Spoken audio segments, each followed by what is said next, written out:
사람 아닙니까?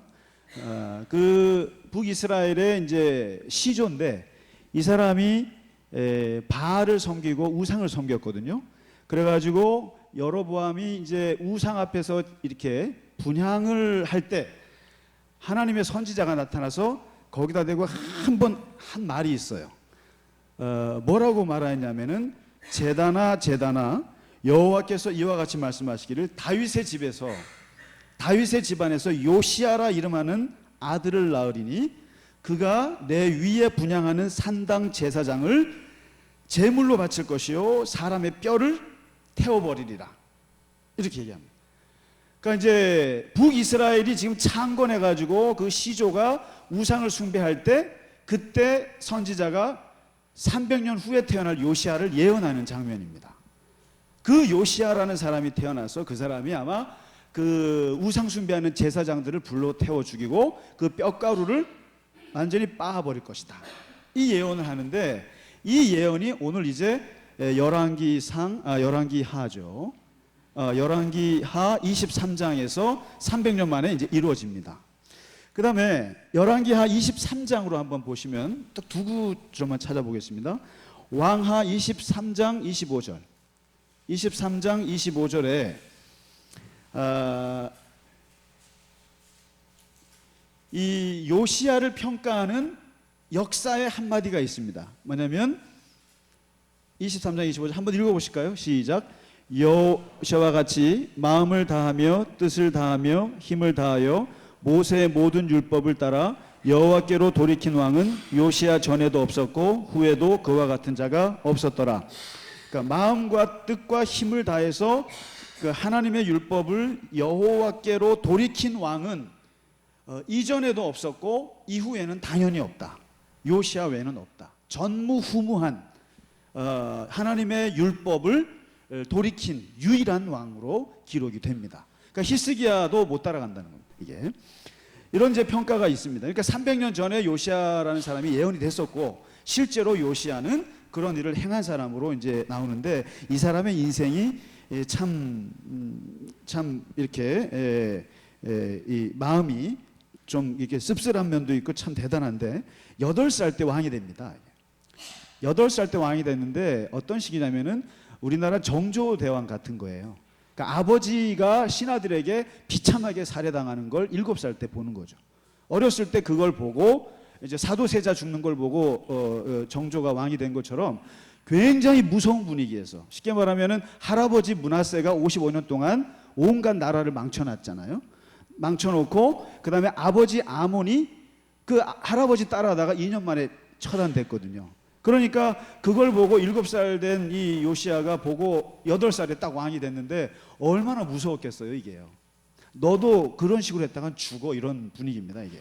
그런 분위기인데 이 요시아에게 참 어떻게 보면 행운이면 행운이고 복이면 복인데 그에게는 그 영적인 그 멘토 항상 왕들은 선지자들하고 이게 파트너가 됩니다. 파트너가 되는데 요시아에게 2명의 선지자가 있었어요. 근데 그 중에 한 사람이 스바냐라고 있습니다. 스바냐. 그 우리 저 소예언서 보시면 스바냐서 있죠. 그 사람입니다. 근데 이 사람이 누구냐면 똑같은 왕족이에요. 히스기야를 증조 할아버지로 두고 있는 거예요. 그러니까 요시아도 히스기야가 증조 할아버지거든요. 증조 할아버지고 이 스바냐도 같은 왕족 출신이에요.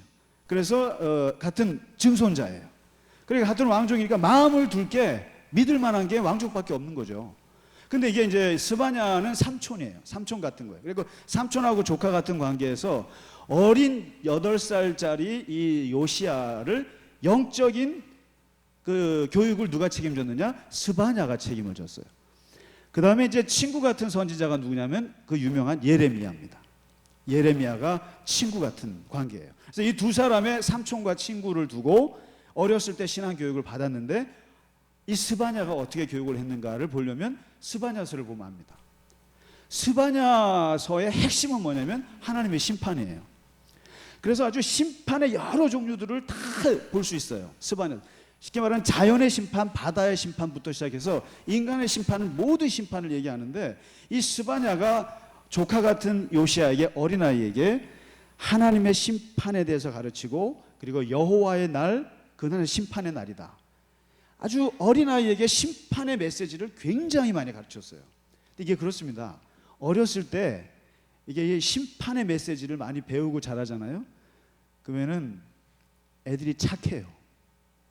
이게요.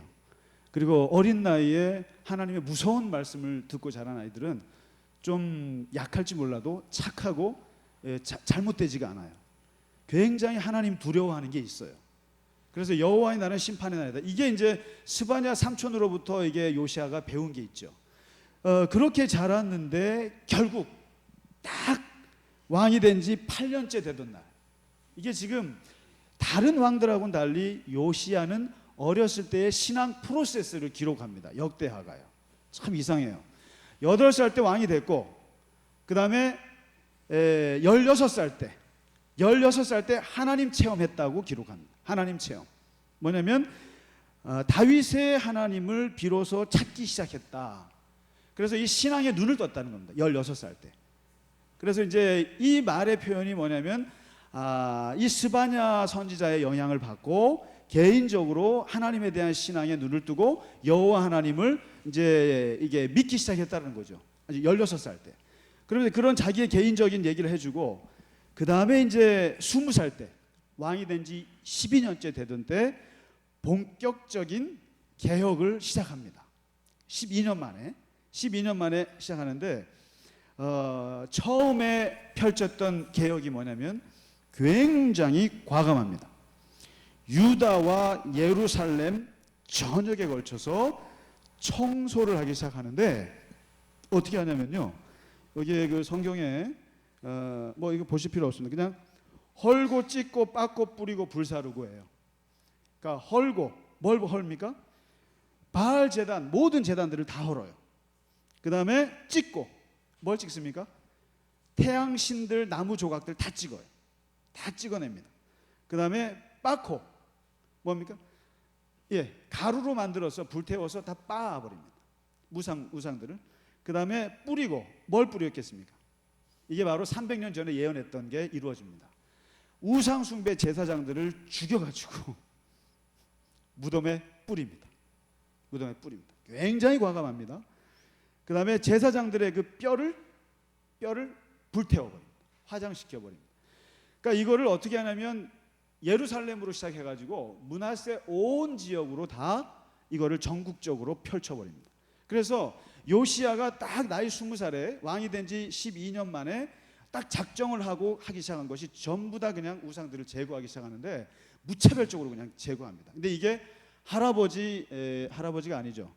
증조 할아버지 히스기야가 했던 거에 몇 배의 스케일로 이제 펼쳐냅니다. 20살에. 그러면서 이 비우는 개혁, 깨끗하게 청소하는 개혁을 이제 시작합니다. 이게 마치 이제 히스기야가 했던 것처럼 그런 아주 이벤트, 그러니까 국가적으로 왕이 개혁을 하는 거니까 사람들이 그걸 보면서 이제 놀라고 그랬죠. 근데 이렇게 쉽게 말하면 적폐청산한 겁니다. 완전히.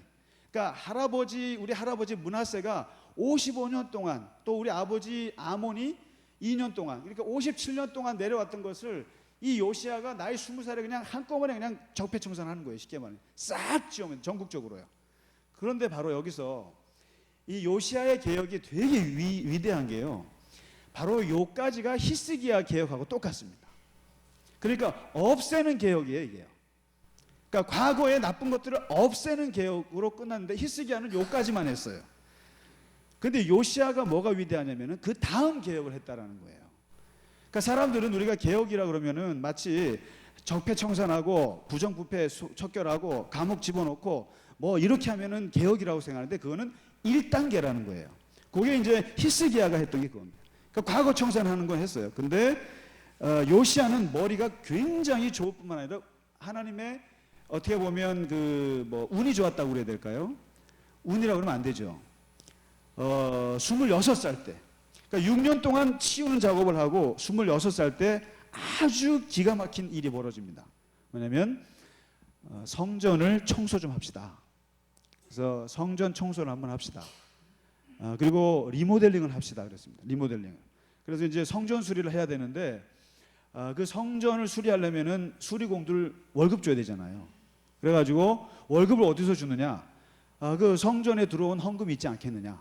그래서 이제 그 서기관 사반이라는 사람을 시켜가지고 성전에 보냅니다. 보내가지고 성전에 가서 헌금함에 한번 헌금이 얼마나 들어왔는지 한번 좀 봐라 하고 와서 대제사장 hil기야와 함께 그 성전의 그 헌금함에 이제 돈을 찾기 시작한 거예요. 헌금을 그 성전 수리공들 돈 주려고. 근데 이렇게 찾고 있는데 거기에 기가 막힌 걸 발견하는데 바로 모세오경을 발견합니다. 거기서 쉽게 말해서 출애굽기, 창세기, 출애굽기, 레위기, 민수기, 신명기 5개의 모세오경 토라를 거기서 발견합니다. 헌금하면서요. 헌금하면서 그걸 딱 발견하니까 이 사반이 기가 막히게 놀란 거예요.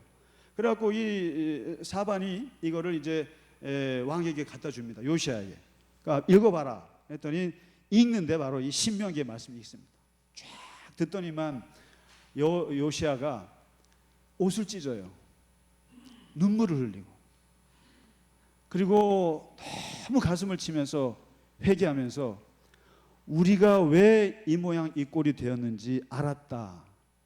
그러면서 결국 원래 하나님이 주셨던 그 율법의 말씀을 잊었기 때문에 우리가 이렇게 많은 우상을 섬겼고 이렇게 우리가 고통을 당하게 됐구나. 이걸 거기서 말씀을 듣고 깨닫습니다. 깨닫고는 이번에는 이 율법을 통해서 주시는 말씀이 무슨 뜻인지 여자 선지자가 있었어요. 훌다라는 여자 선지자에게 물어봐요. 무슨 뜻이냐? 심판의 메시지다. 심판의 메시지. 너희 예루살렘 이것을 전부 다 하나님이 쓸어버릴 터인데, 완전히 쓸어버릴 터인데, 그런데 요시야라는 왕이, 이 왕이 워낙 하나님 앞에 겸비하고 워낙 하나님 앞에 정직해서 하나님께서 멸하지 않을 것이다. 이런 말씀을 듣게 됩니다. 그리고 나서 요시야가 이거 안 되겠다 싶어서 이 하나님의 말씀을, 그 모세 율법에 있는 말씀을 가지고 백성들을 모아요. 백성들을 전부 다 모아놓고 거기다가 들려줍니다. 이 모세오경의 말씀을 들려주고, 그리고 우리가 마음을 다해서 다시 여호와께로 돌아가야 된다고 강조하고 언약식을 합니다. 하나님과. 그리고 나서 이제 모든 백성들에게 하나님의 말씀을 가르치거든요. 그래서 역대하 34장 33절에 오늘 보시면 여기에 요시야가 사는 날 동안에 백성들이 하나님 여호와께 복종하고 떠나지 아니했더라, 이렇게 기록합니다. 이게 무슨 말이냐면은 그 요시야의 진짜 개혁은 바로 이 말씀의 개혁이었다는 거죠. 이게 히스기야도 이걸 못합니다. 히스기야도 그냥 이벤트는 굉장히 많이 치렀어요. 6월절 남북한 같이 하는 것들 그렇게 했는데, 유일하게 여호와의 말씀을 가지고 개혁을 한 사람은 요시야가 처음이자 마지막인데, 이게 바로 뭐냐면 앞부분에서 우상 숭배자들 없애는 것은 비우는 개혁이에요. 깨끗하게 하는 개혁입니다. 그런데 지금 이 율법책을 가지고 언약식을 하면서 하나님의 말씀을 세우기 시작한 것은 이게 채우는 개혁입니다. 채우는 개혁. 그러면서 이것이 어떤 방향으로 가야 될지를 제시해 주는 게 하나님의 말씀이라는 걸 보여줍니다. 이게 예수님이 말씀하셨잖아요. 사람 몸속에 있는 귀신이 있어갖고 귀신을 내어 쫓았더니만 깨끗하게 됐더니만 나중에 더 큰 귀신이 들어온다. 이게 무슨 말씀인지 아세요? 개혁이라는 게요, 치운다고 개혁이 아닙니다. 그 안에 내용이 없으면 옛날보다 더 나빠집니다. 그렇지 않습니까? 우리도 마찬가지예요. 과거 나쁜 거 청산하는 거 좋죠. 적폐청산 좋아요. 그걸로만 끝나고 내용이 없잖아요. 옛날보다 더한 7귀신 들어옵니다. 교회도 마찬가지예요. 교회도 나쁜 거 없앴으면 됐어. 근데 그 다음에 말씀이 없어요. 그러면요 7귀신 들어와서 옛날보다 더 악해지는 거죠. 근데 바로 이 요시야는 그걸 알았어요. 우상을 다 제거한다고 해서 되는 게 아니고, 그 다음에 율법책을 발견해서 하나님의 말씀이 들어옵니다. 그래서 종교개혁이라는 게, 마틴 루터의 종교개혁은 다른 게 아니고 사실은 말씀개혁이거든요. 말씀개혁. 그래서 교회가 개혁되어야 된다, 바뀌어야 된다라고 말할 때 조심하셔야 되는 게, 뭐 대단한 이벤트가 아닙니다. 아니고 하나님의 말씀이 들어와야 돼요. 하나님의 말씀을 공부해야 됩니다. 이게 하나님의 말씀. 그래서 그 말씀이 이것이 들어와서 그 말씀 안에서 이게 기준이 잡혀야 되는데 하나님의 말씀은 전혀 몰라요. 하나님의 말씀은 전혀 지식이 없고 세상의 지식들만 가지고 교회를 판단해요. 굉장히 위험한 겁니다, 이게. 그래서 종교개혁을 할 때 우리가 꼭 봐야 될 게 이게 지금 히스기야의 종교개혁도 보고 지금 요시야의 종교개혁도 보고 루터의 종교개혁도 봅니다. 근데 공통점이 뭐냐면 말씀의 개혁이에요. 결국에는 교회가 제가 겟세마네를 하고 우리 가버나움 하는 목적이 뭐냐면 그냥 예수님이 무슨 말씀을 하시니까 들어보자는 거예요. 그냥 고지곧대로 제 얘기가 아니라 제 얘기하면 여러분 듣겠습니까? 그러니까 복음서에서 예수님이 하시는 말씀을 그분의 가치, 그분의 정신을 고지곧대로 보자는 거예요. 그리고 내가 판단하는 거예요, 그거를.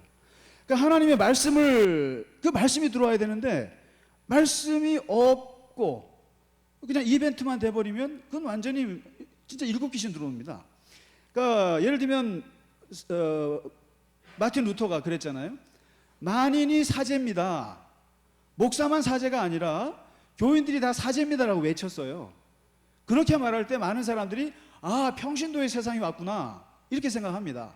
평신도의 세상이 왔다, 그리고 평신도 중심의 세상이 왔다라고 할 때 거기서부터 오해가 발생하는 거예요. 만인이 사제가 될 때는 그 평신도가 어마어마한 그 사제 같은 그러한 수준으로 올라와야만 되는 거예요. 그게 예를 들면 주일 성수라든가 예배라든가 말씀이라든가 기도라든가 선교라든가 이런 거에 대한 굉장한 깊이가 성숙도가 올라왔을 때 그분들이 사제 역할을 하는 거예요. 그런데 만일에 이제 그 얘기를 마틴 루터가 평신도들이 마음대로 할 수 있는 세상을 열었구나, 천만의 말씀이에요. 엄청난 수준이 올라가야 됩니다. 미국이라는 나라가 왜 건강한지 아세요? 딱 세 가지만 보면 알 수 있습니다. 제가 경험한 거 두 가지, 알고 있는 거 한 가지인데 영주권을 타려면, 미국에서 영주권을 받으려면 다른 거 없어요. 세금 레코드가 있어야 됩니다. 얼마나 세금을 잘 내는가를 보고 영주권을 주느냐 마느냐를 결정하지 다른 거 아니에요. 이게 뭐냐면 물질적으로 그 나라에 얼마나 봉사를 하고 책임을 졌느냐, 거기에 따라서 영주권이라고 하는 권한이 주어지는 거예요. 그 다음에 두 번째가 미국 사회가 얼마나 건강하냐면 스칼라십이라고 하는 거 우리나라 사람들은 되게 자랑하지만 창피한 거예요. 미국에서는요. 공짜로 나라 돈 썼다는 뜻이에요. 그렇기 때문에 스탠포드 박사를 나왔는데 그 사람 그 벡텔 회사에서 떨어졌어요. 왜 떨어졌느냐? 장학금 받았다고 자랑해갖고요. 공짜 돈 쓰는 것은 이 나라에서 필요하지 않다는 거, 미국은요. 차라리 론을 해가지고 나라를 이자돈 갚는 걸 보여주라 이거예요. 다시 말해서 이 나라에, 이 조국에 너희가 얼마나 많은 책임을 다했느냐에 따라서 권한을 주는 거예요. 또 한 가지는 전사자들 유해를 소환하는 거 보세요. 정말 대한민국 그거 따라 배워야 돼요. 어디든지 가도 남의 나라에서 죽은 전사자들은 몇십 년이 지나도 데리고 옵니다. 미국은 데리고 와요. 왜요? 우리나라 조국을 위해서 책임을 다한 사람은 이 나라가 너에게 엄청난 영광을 주노라. 이게 미국이 건강한 이유고 나라를, 이 세계를 제패하는 거예요. 뭐냐면 공짜가 없습니다. 근데 이 만인 사제설이라고 하는 거, 그리고 어떤 이 개혁이라고 하는 것은 가지고 있는, 내가 교회를 향해서 또 어떤 걸 향해서 리더가 될 때는 거기에 엄청난 디보션을 해야 됩니다. 디보션을 해야만 그 교회를 이끌 수 있는 자격이 있는 거예요. 솔직히 말씀드릴까요? 우리 교회 11조 60명입니다. 70명 하는데 직원 스태프들 10명 빼고 나면은 60명이에요. 400명 출석 교인입니다. 거기에 11조가 60명이에요. 두 주를 넘어가지 않습니다. 심지어는 우리 직원보다 못해요. 직원보다 못해요. 저기 우리 앉아 계신 우리 직원분은 20년째 11조를 잊지 않고 하는 사람입니다. 제가 감동했어요. 다시 말해서 우리가 이 개혁이라고 말했을 때는 그냥 없애는 걸로만 되는 게 아니에요. 청산한다고 절대 안 됩니다. 더 위험합니다. 그 다음에 올 우리가 종교개혁 정신이라는 것을 헌장에 담았을 때는 엄청난 노력을 해야 됩니다. 교회 질서, 절차, 그리고 엄청난 성숙도가 요구됩니다. 그렇지 않으면 예전보다 더 악한 굴러 떨어집니다. 근데 요시아는 그걸 안 거예요. 나이 20살에 해봤어요. 다 치워봤습니다. 다 치워보고 청산해보고 다 했습니다. 그러나 내용이 없었어요. 딱 26살 때 성전에서 율법을 발견하면서 이거다. 목표는 하나님의 말씀이다. 하나님의 말씀이라는 기준이 서는 순간 가감없이 나가는 겁니다. 이게. 그러니까 요시아가 죽을 때까지 백성들이 아주 안정적으로 하나님을 섬기잖아요. 뭐냐면 목표가 있으니까. 그러니까 모든 개혁은 이 채워지는 개혁이 없으면 비우는 개혁은 의미가 없어요. 히스기야는 그 개혁이 의미가 없었어요. 비우는 것만 했습니다. 근데 기독교는 채워야 되거든요. 채우는 게 바로 말씀을 어떻게 채우느냐 이거죠. 사실 이거는 제가 볼 땐 다른 데 얘기하는 우리 얘기입니다. 우리 얘기예요. 우리 얘기고 진짜 기준이 뭔가 그걸 가지고 나가야 되는 거죠. 그래서 굉장히 저는 목자라는 말을 굉장히 싫어합니다. 목사는 목자가 아니에요. 특히 개신교에서는 목사를 목자로 부르면 안 돼요. 그리고 교인들 양 아닙니다. 그거는 아주 중세시대적인 사고예요. 모두가 다 책임 있고 모두가 다 성숙한 성직자 같은 사람들이에요. 다 똑같습니다. 누구에게든지 똑같이 책임과 권한이 주어집니다.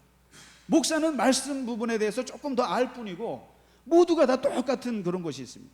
그래서 같이 해나가는 것이지 목사가 무슨 목자가 돼가지고 무슨 양들을 이끌고 그렇지 않습니다. 개신교는 그런 얘기 한 적 없습니다.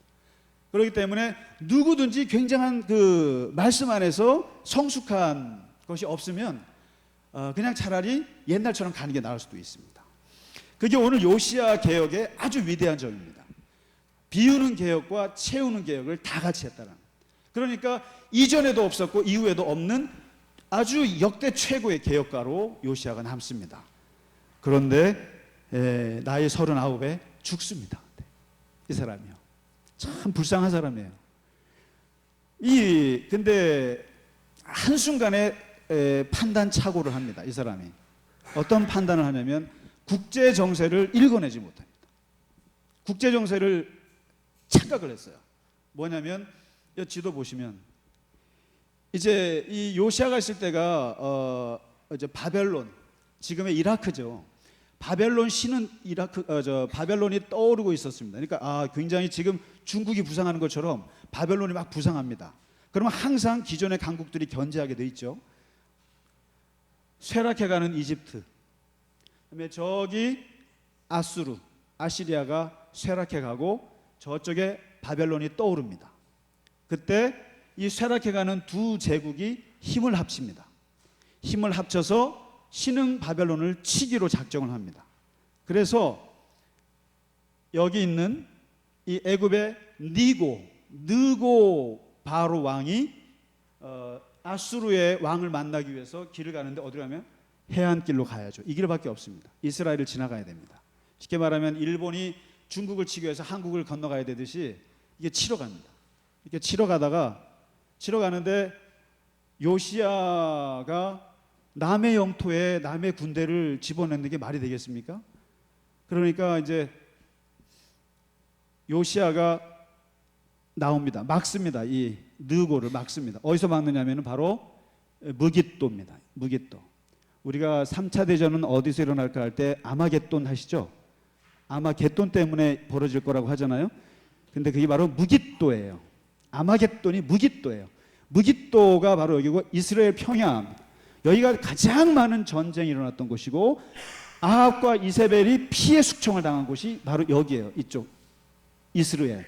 바로 이 역사적인 자리, 이 무깃도에서 이 애굽의 느고와 요시야 군대가 여기서 붙습니다. 근데 여기서 느고가 뭐냐면 너랑 싸운 거 아니야. 너랑 싸우러 온 거 아니야. 그러니까 좀 길만 비켜줘. 우리는 아수르 만나러 가는 거야. 제발 좀 비켜줘. 정말이야. 근데 안 비켰어요. 안 비키는 바람에 여기서 전사합니다. 사실 정말 싸우려고 하는 게 아니었거든요. 근데 요시야는 너무 여기서 그냥 그걸 막아내다가 여기서 전사해서 죽습니다. 그래서 너무 슬퍼서 이 요시야의 39의 죽음이 너무너무 역사적으로 슬퍼서 친구 예레미야가 조가를 써서 울기까지 했습니다. 그리고 역사의 왕 중에 가장 비운의 죽음을 맞이한 사람이 이 사람입니다. 요시야.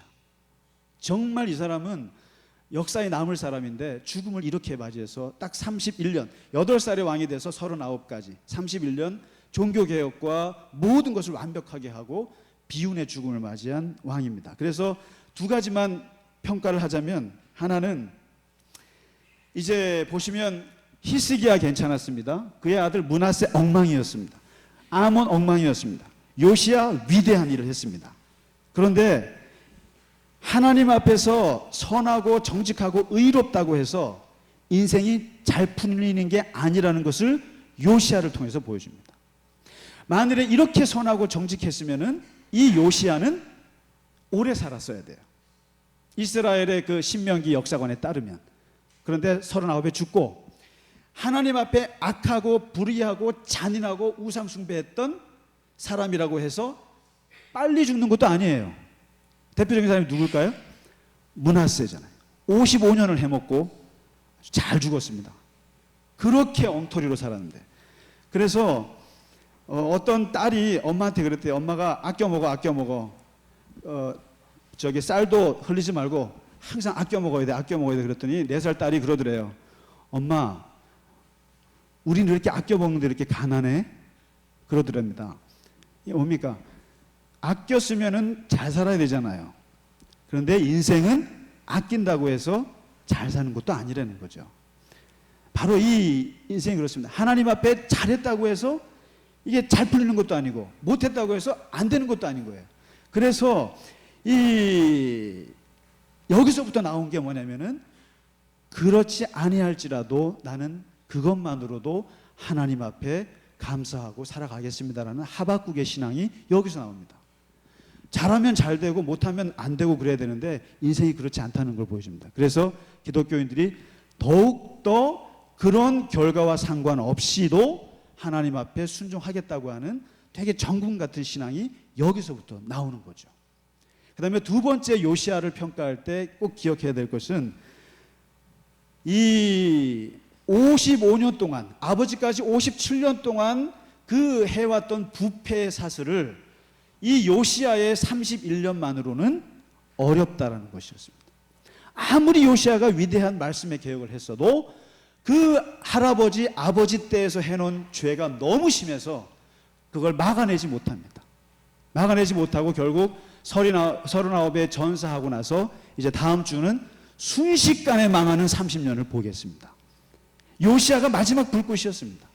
유다를 마지막 지켜낼 사람이었는데 그 조상들이 해놓은 죄가 너무 커서 그것을 그냥 이기지 못하고 그 다음에 역사에 이제 뒤로 가는 그런 슬픈 것을 보게 됩니다. 그래서 이 요시야라고 하는 이 위대한 군주, 그리고 개혁의 군주, 그리고 비운의 군주, 오늘 이 요시야를 같이 공부했습니다. 다음 주에 이제 분열의 역사 마지막 시간을 하도록 하겠습니다. 수고 많으셨습니다. 네, 감사합니다.